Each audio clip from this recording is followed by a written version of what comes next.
কালীগঞ্জ বিধানসভা উপনির্বাচনের শেষ দিনের প্রচারে তৃণমূল প্রার্থী আলিফা আহমেদের হয়ে ভোট প্রচার করলেন অভিনেত্রী ও তৃণমূল যুবনেত্রী সায়নী ঘোষ।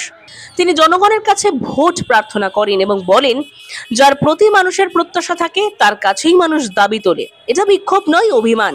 গতকাল রাজ্যের মন্ত্রী ফিরহাদ হাকিমের প্রচারে ভোটারদের ক্ষোভ প্রসঙ্গে সায়নী এই মন্তব্য করেন। তিনি দাবি করেন, মানুষ জানেন সমস্যার সমাধান কাদের পক্ষে সম্ভব।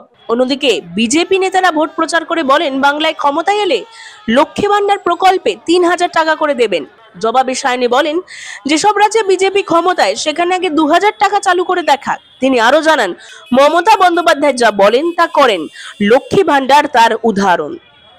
যেদিন প্রথম ডিক্লেয়ার হয়েছিল আমাদের ক্যান্ডিডেট, সেদিন থেকে আমরা জানি যে এই কালীগঞ্জের সিট আমরা জিতেছি। এর আগেও জিতেছি। লালদা মানুষের আশীর্বাদ পেয়েছেন, সমর্থন পেয়েছে। আজকে আলিফা আমাদের সঙ্গে আছে। কালীগঞ্জের মানুষের আশীর্বাদ অবশ্যই মমতা বন্দ্যোপাধ্যায়ের সঙ্গে থাকবে এবং আলিফার সঙ্গে থাকবে, এই নিয়ে আমরা নিশ্চিত। মানুষের স্বতঃস্ফূর্তভাবে তারা এগিয়ে আসছেন। বিগত দিনের যা যা প্রচার আমরা দেখেছি, সেটা থেকে আমরা 100% নিশ্চিত যে এখানকার মানুষ দুহাত ভরে আশীর্বাদ করবেন এবং রেকর্ড ব্রেকিং মার্জিনে আমরা আগামী দিনে জিততে চলেছি। এটা বিক্ষোভ না, এটা অভিমান। কিছু কিছু জায়গায় কাজ যখন কমপ্লিট হয় না বা কমপ্লিট হয়ে গেলে আবার কোনো একটা রাস্তা ড্যামেজ হয়, সেখানে মানুষ তাদের কাছেই গিয়ে অভিমান জানায় বা কমপ্লেন জানায়, যারা তাদের জন্য এই কাজটা আগামী দিনে করবে।